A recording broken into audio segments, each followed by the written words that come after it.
Atom bomb मौलाना का ultimatum, और ultimatum मिल गया है। पाकिस्तान के हालात और ज्यादा खराब होने वाले हैं, क्योंकि हालात कुछ ऐसे ही दिखाई दे रहे हैं। ये है शहबाज शरीफ। अब इनके बारे में क्या बताएं, जगह जगह घूम रहे हैं, कहीं से कुछ मिल जाए लेकिन कोई जुगाड़ नहीं हो पा रहा है। हालात खराब हो चुके हैं, स्थिति ऐसी आ गई है कि जनता पर बोझ डाल रहे हैं, अल्टीमेटम दे रहे हैं। लेकिन इन्हें एक ने अल्टीमेटम दे दिया है, मौलाना। दिखाते हैं जरा उनकी तस्वीर आपको। ये है मौलाना साद। मौलाना साद ने एक सुझाव दिया और अब पाकिस्तान की सरकार को अल्टीमेटम दे दिया।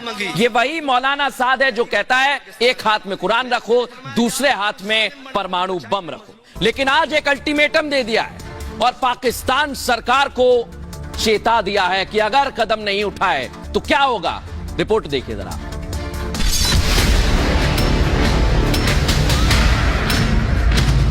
हम आपको फिर 72 घंटे का अल्टीमेटम दे रहे हैं कि आप ये पेट्रोल की दी हुई कीमतें वापस दें। कर्ज के लिए शहबाज को एटम बम का फॉर्मूला बताने वाले मौलाना ने अब अल्टीमेटम दे दिया है। वक्त है सिर्फ 72 घंटे का। मौलाना ने चुनौती देते हुए कह दिया है कि पाकिस्तान में महंगाई खत्म कर दो, नहीं तो अब वो करूंगा जिसके लिए जाना जाता हूं। हमारा ऐलान यह है कि हम आपको फिर 72 घंटे का अल्टीमेटम दे रहे हैं और हमारा ये आपसे मुतालबा है फिलहाल कि आप ये पेट्रोल की दी हुई कीमतें वापस। 72 घंटे बाद हम ऐलान करने पर मजबूर हो जाएंगे, जिसके लिए तहरीक लब्बैक पहले भी जानी जाती है। इससे पहले मौलाना ने शहबाज को कर्ज फॉर्मूला बताकर सुर्खियां लूटी थी। सोशल मीडिया पर मौलाना का वीडियो जमकर वायरल हुआ था, जिसमें मौलाना शहबाज को सीख देता है कि कर्ज के लिए निकलो तो एक हाथ में कुरान ले लो और दूसरे हाथ में परमाणु बम। पाकिस्तान के लिए पैसा जरूर मिलेगा। अब जब परमाणु फॉर्मूला काम नहीं आया तो मौलाना ने शहबाज को सीधी चुनौती दे दी है। दुनिया भर में शहबाज ने भीख मांग ली, कहीं से कुछ जुगाड़ नहीं हुआ। आईएमएफ के सामने तो परमानेंट कटोरा पकड़े खड़े हुए हैं। अगर महंगाई कम करने का फॉर्मूला ही पता होता तो इतनी बेइज्जती क्यों कराते। तो मौलाना एटम बम की धमकी देता है और अब एटम बम मौलाना अल्टीमेटम दे रहा है पाकिस्तान की सरकार को। क्या अल्टीमेटम दिया है वो भी जरा आपको दिखा देते हैं। सरकार को 72 घंटे का अल्टीमेटम दे रहे हैं। टीएलपी वो करेगी जिसके लिए जानी जाती है तहरीक लब्बैक। गरीब जनता को पूरी तरह से निचोड़ लिया है। मौलाना कहता है नेताओं को दिया जाने वाला पेट्रोल बंद कर दो, ताला लगा दो उस पर। हर रोज लाखों लीटर पेट्रोल नेता खर्च कर रहे हैं, और नहीं तो ऐसा नहीं होगा तो वो करेंगे जिसके लिए टीएलपी जानी जाती है। मौलाना साद विवादित बयानों के लिए जाना जाता है। आपको बता दें, साद तहरीक लब्बैक पाकिस्तान की पार्टी का अध्यक्ष है और वक्त वक्त पर बयान देता रहा है। 28 साल की उम्र में साद के लाखों समर्थक हैं। बड़ी बात क्या है, फ्रांस कार्टून समेत कई मुद्दों पर इसने शक्ति प्रदर्शन किया है।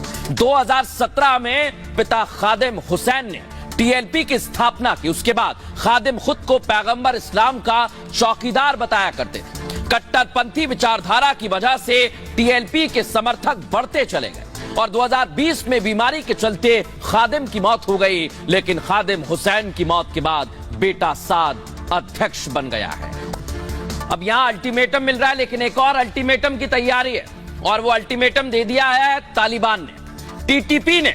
ये देखिए आप, टीटीपी के आतंकवादी पाकिस्तान में हमला कर रहे हैं। तस्वीर में आपको दिखाता हूं कैसे हमला किया जा रहा है।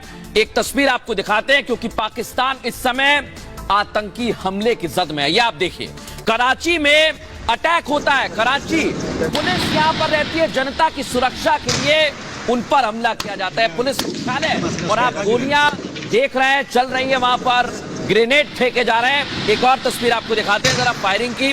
देखिए जरा, फायरिंग हो रही है, किसी को समझ नहीं आ रही।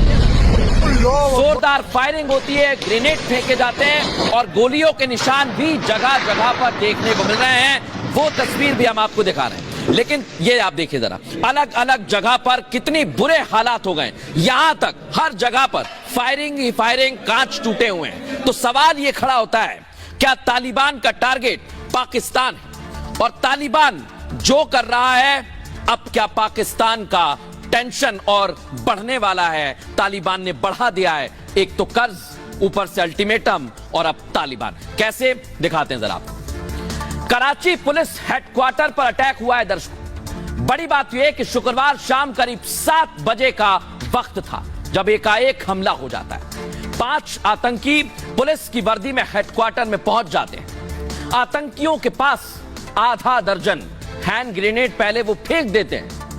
ऐसी स्थिति बन गई कि किसी को समझ नहीं आया करे तो करे क्या। हेडक्वार्टर में 3 आतंकियों ने खुद को उड़ा लिया, धमाका कर दिया। बचे हुए 2 आतंकियों के साथ 4 घंटे तक गोलीबारी चली। आतंकियों के पास भारी मात्रा में गोला बारूद था और कराची में हुए हमले में 6 लोगों की जान चली गई है।